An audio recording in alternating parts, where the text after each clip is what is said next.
नमस्कार दोस्तों 8वां वेतन आयोग को लेकर के एक बहुत ही बड़ी अपडेट है दोस्तों। जैसे कि सरकार के द्वारा 16 जनवरी 2025 को ही 8वां वेतन आयोग की गठन की घोषणा कर दिया गया था और कर्मचारियों में एक उम्मीद भरी खबर आई थी कि 1 जनवरी 2026 से सभी कर्मचारियों को 8वां वेतन आयोग का फायदा मिलेगा और उनको बढ़ा हुआ सैलरी दिया जाएगा। लेकिन दोस्तों इस उम्मीद पे पानी फिरता हुआ दिख रहा है और 6 महीना गुजर गया, मात्र 6 महीना बचा है, लेकिन आयोग के अध्यक्ष और सदस्य की कोई भी सरकार के द्वारा घोषणा नहीं हुई है और इनको लेकर के कोई भी बड़ा अपडेट नहीं दिया जा रहा है। तो दोस्तों इसको लेकर के यही अपडेट है कि 8वां वेतन आयोग की उनकी अध्यक्ष, चेयरमैन, सदस्य की नियुक्ति जल्द हो और 8वां वेतन आयोग की जो उनकी प्रक्रिया है जल्द से जल्द चालू है। इनको लेकर के जेसीएम नेताओं ने बैठक करना शुरू कर दिया है। उन्होंने यह विचार करना शुरू कर दिया है कि सरकार आखिर क्यों नहीं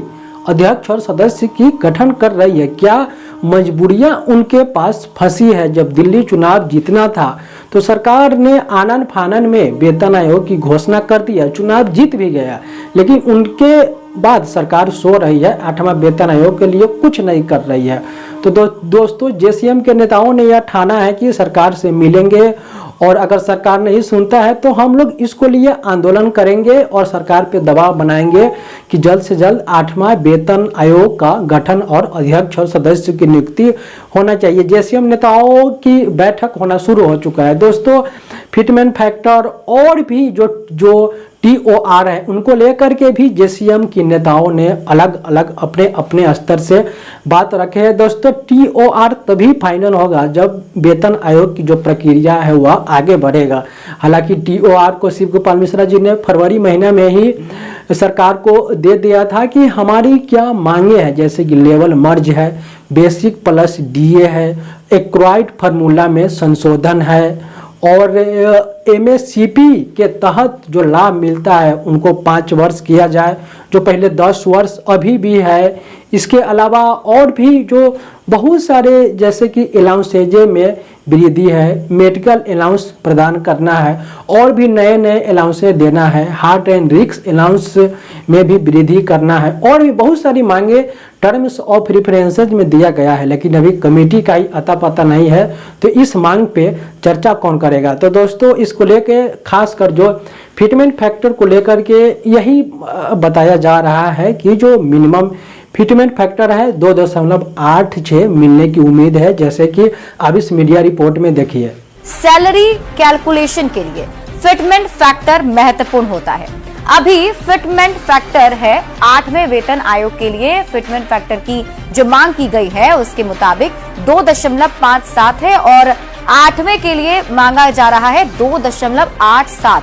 मतलब ये कि अभी जो सैलरी मिल रही है उसका 2.87 फिटमेंट जो है वो फैक्टर माना जा रहा है। अब 8वें वेतन आयोग लागू होने पर कितनी सैलरी बढ़ेगी इसकी अगर बात कर ले तो 7वें वेतन आयोग में न्यूनतम जो वेतन है उससे 8वां वेतन लागू होने पर विचार हो सकता है।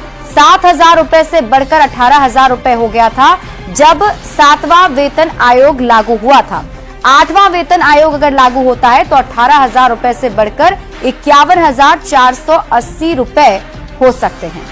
8वां वेतन आयोग लागू होने पर पेंशन में कितना इजाफा होगा, मतलब वो लोग जो पेंशन अभी उठा रहे हैं उनकी अगर बात करें तो अभी न्यूनतम पेंशन 9,000 रुपए अगर बढ़ जाता है तो 25,750 रुपए हो सकते हैं। तो दोस्तों जैसे कि डिजिटल मीडिया में अलग अलग फिटमेंट फैक्टर और वेतन आयोग की जो शंकाएं हैं उनके बारे में बताया जा रहा है। बहुत सारे मीडिया में बताया जा रहा है कि 1.92 फिटमेंट फैक्टर मिलेगा।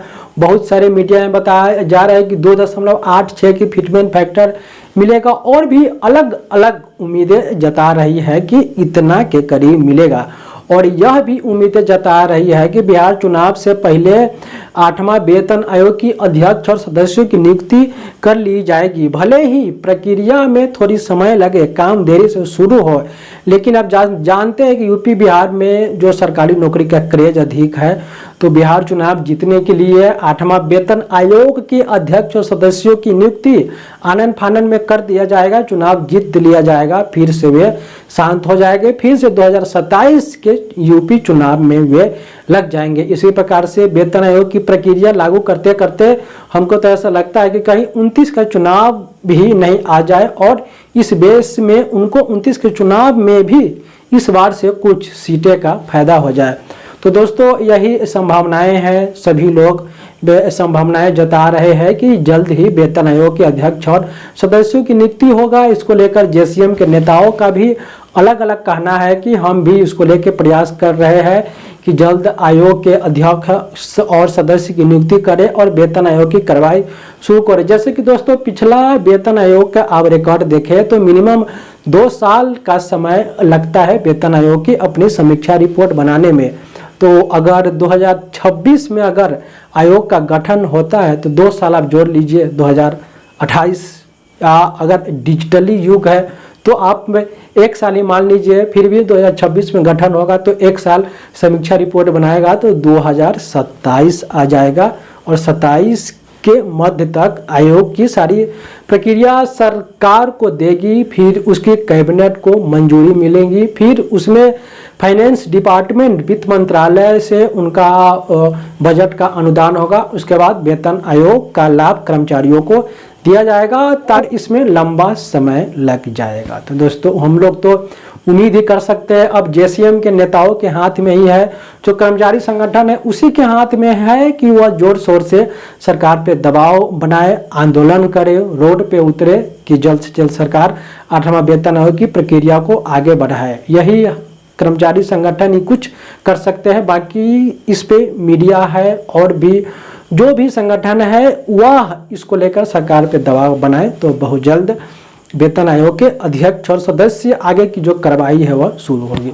उम्मीद करते हैं दोस्तों यह अपडेट आपको अच्छा लगा होगा। आप क्या सोचते हैं, आयोग क्यों नहीं बनाया जा रहा है, सरकार के द्वारा क्यों डिले किया जा रहा है, इस पर आप भी अपना प्रतिक्रिया बताइए और इसी प्रकार की अपडेट के लिए हमारे साथ जुड़े रहें। बहुत बहुत धन्यवाद। जय हिंद।